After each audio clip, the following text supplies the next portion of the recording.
What up, manga guys? I'm back with a second video today. Viewing the first half of the final arc, but part one of the two-part finale arc of Yu-Gi-Oh! Of Demon Slayer in the manga. And the first part is called the Infinity Castle arc. And this was the epic first part. Like, this was fucking epic. I enjoyed every single amount of it. All the fucking action.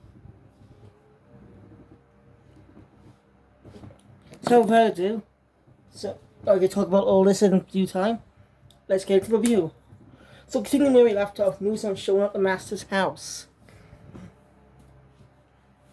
You know what I mean? He's come to kill the Master. There's a lot of dialogue when skipping over that because I got my back. Basically, even if he dies, the Demon Slayer courts will still thrive. So yeah. He seemed to have died. Muzan seemed to have killed him. All the other Demon Slayers are notified about it. The whole thing going on. And they're about just see him actually explode. Muzan getting out very scathed. Barely unscathed.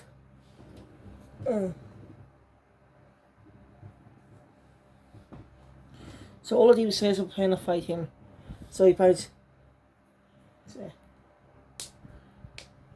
Tamayo shows up using her blood demon art, wanting to sacrifice herself so they can stop Kibutsuji.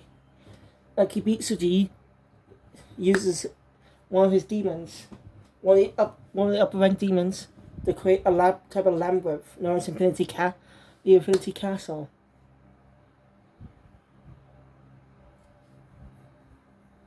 But they all had to find a way to rescue Kibutsuji. Luke banks little Tamayo, injecting a spell into him. That will make him human, similar to what she's going to give Nezuko. Nezuko's going to be out of the fight. She's never really done much. She's out of the fight for a bit. With her being looked after by...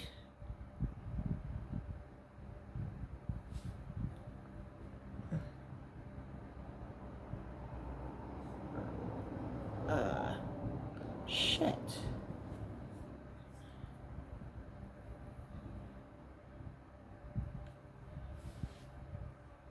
Oh, because his name now. It's been a while too. Oh, I'll check the cover of the game. Alright, I just remembered. Sekonji Orokodaki. It's been a while, so I forgot. I'm sorry. So yeah. Anyway, Orokodaki is looking after Nezuko. Wow. Tengu Uzui and Rengoku's dad had to sell the action bit. As battles go on. Let's see now.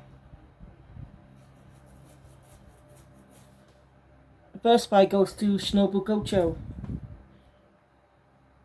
So Shinobu battles the demon who actually killed his sister, upper rank 2. She does her best, but ultimately she lost her life.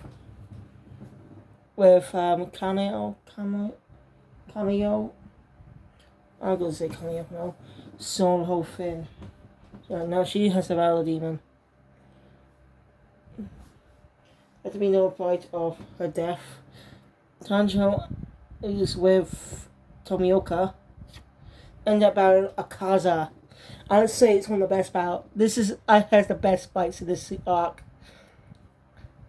Like, it has the best fights. The fight against Akaza is amazing. Tanjiro learned something from the Nosuke. You mean dismissed? No, something impossible. But they managed to beat Akaza. We know a bit about his past. I suggest you read the manga so you can get up to that arc, because it's fucking amazing. Basically, he wanted to get stronger. He was a thief when he was a kid, but only to help his father, who was sick. Akaza was such a kind person. It was during the Edo period. and committing a crime in no time. Those markings on the Kaza's arms, but he has them on his chest or feet, I don't remember. Yeah. Those markings on his arms actually mean he was a brand criminal. And after 3 months, he's banished. We met a kind-hearted man who took him into this dojo where Kaza and the dojo leader's daughter fell in love. Truly cared about each other. And supposed to get married to each other too. It's a truly great backstory. Fortunately, someone poisoned the well and the two died. Kaza was furious and killed the rival dojo. Killed everyone in the rival dojo. Now it's when he met Kimetsu and turned him into a demon. It's surely amazing. We kind of feel sympathetic for Kaza. He didn't choose to be this way. Bad things just happen to these people. They didn't choose to be demons. I feel very sad. So, also, somehow, Tomioka has a mark on him too. So yeah, back to the fight with Upper Rank 2. Sorry, I forgot his name. He's the one that turned, I forgot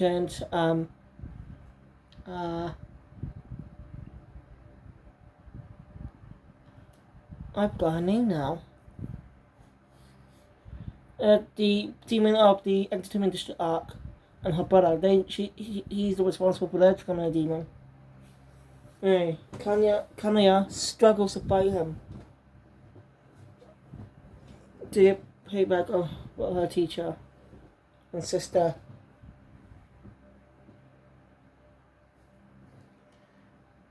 Oh, don't forget how she was taken in. I actually forgot about that till now.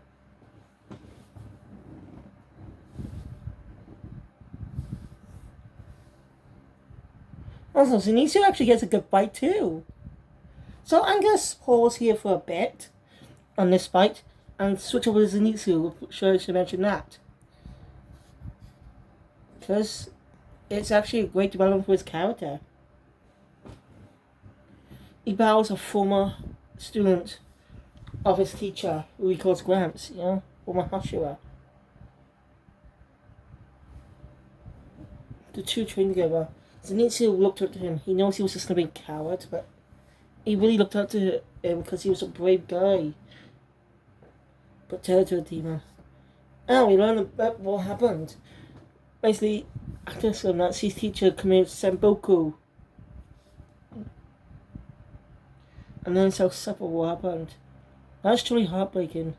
And Zenitsu beats him with a new thunder whipping technique. And he did this awake, by the way. I love this point though, there's not been any hints of this in the past. Like, we didn't see any hints of this. We only probably saw it once, but I was doing the Mugen I was doing the Mount Natsugumo arc. So I know this probably didn't hint at this, even though that was a brilliant moment for the character. We only saw him grow a bit. We only saw his fights when he was asleep. This is the first time he fought awake. So yeah, he created a new thunder breathing technique, like how Tomioka created his own water breathing technique. Same form. As you know, thunder breathing has 6 forms. So yeah, Zenitsu wins, and even though he's fallen, he's rescued by Yoshiro. Now back to the Kanaya fight.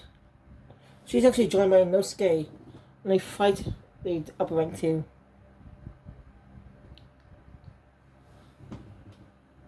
He's pretty fast too, and we learn something. We also get English with his past too.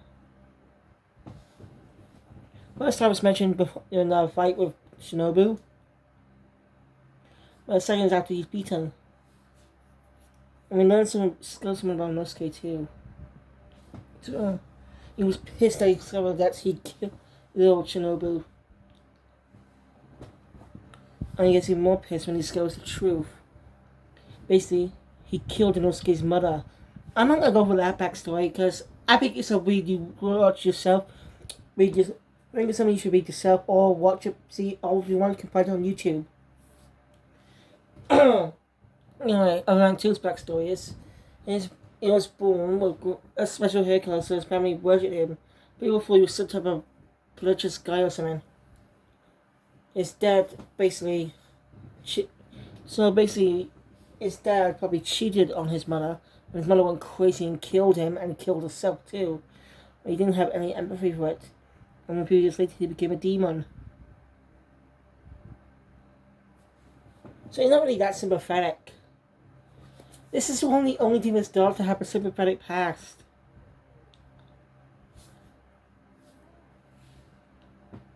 And that fight's over. Meanwhile, Serpent Hashira and Love Hashira, whose name I forgot, go and fight one of the other upper ranks, upper rank 4. But she's tough thanks to her blood demon art to transport them. Meanwhile, one of the best, longest fights in this arc happens. The battle gets upper rank 1. First up was a Miss Hashira. He battles him but ends up losing his hand. With the Wind Hashira, his brother Genza, and the Stone Hashira all battling out. It's an epic fight, I'm not going to spoil much, but I'm going to give you a bit about his backstory though. You'll find more, I'm not going to go into much detail, and I don't think I should. I don't want to spoil that, it's really interesting. I think we get more expanded upon it in the next arc. Anyway,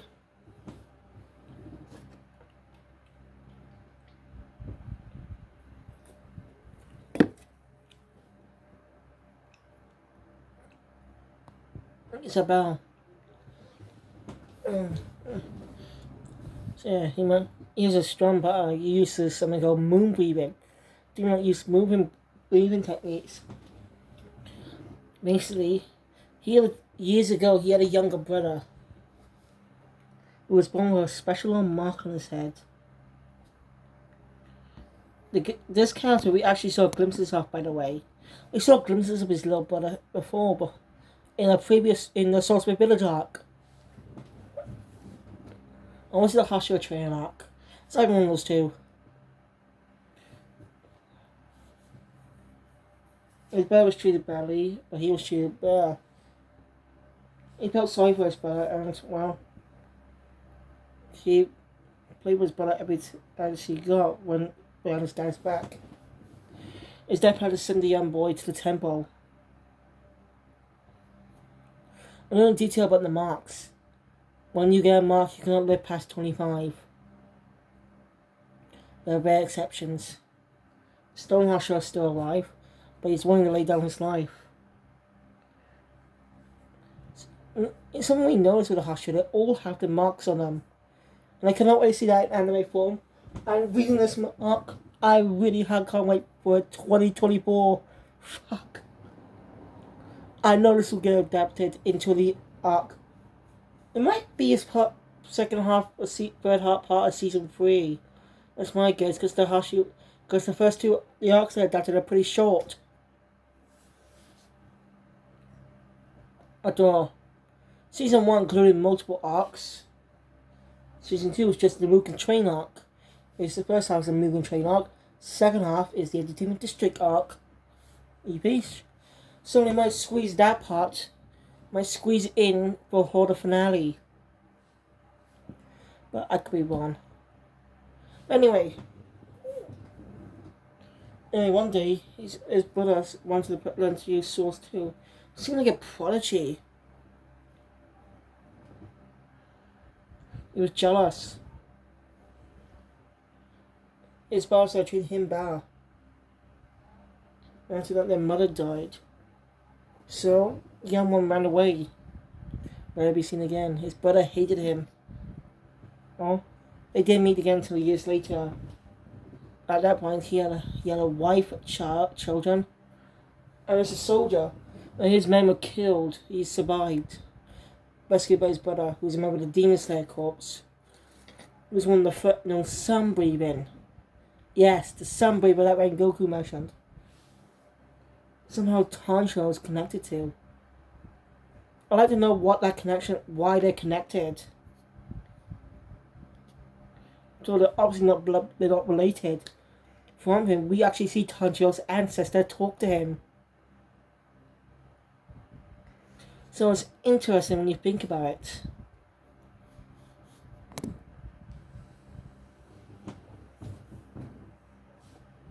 So yeah, he joined the Demon Slayer course too, and learned his own breathing technique, moon breathing. The other Hashira had their own techniques, the first breathers.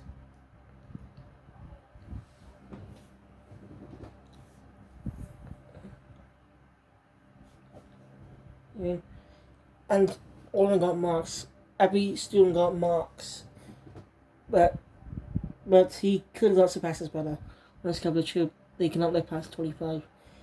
And while Kibutsuchi called him down in that mood, and he opted, and he became a demon. And it's beaten with Denza and the Mistashira died. Both died that day. It's sad. They're both dead. In this story, we only lost Hashira. Now, by the way, do you want to know how to build this upper rank 2? It's actually thanks to Shinobu. Thing is, for about a year, she had rejected herself with stable poison, wisteria poison, because she was planning to sacrifice herself. That's how we're able to beat upper rank 2. It's truly heartbreaking. In this time series, how many Hashira we lost? We lost 3 Hashira. Rengoku, the Rain Hashira, the Mist Hashira, and the Insect Hashira. We lost 3 Hashira. Now trying to sign story. It's sad. After that breaks 1. There are storms for time, but now Kibutsuji is awake and killed all the members that were trying to stop him.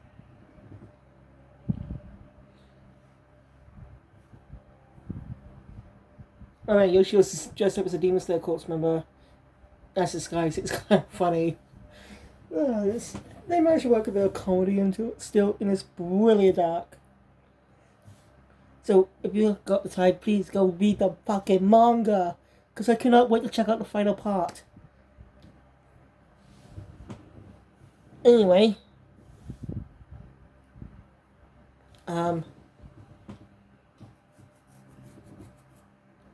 Well.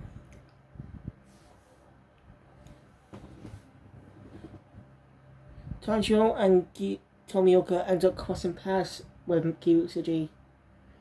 Alright, the master's already set up a new area, and he's busy helping them open the command secret room.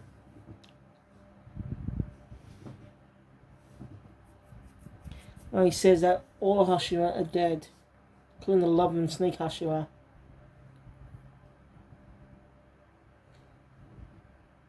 So yeah, they end up bowing, and Kibutsuji's too fast and strong smashed Tanjiro's eye.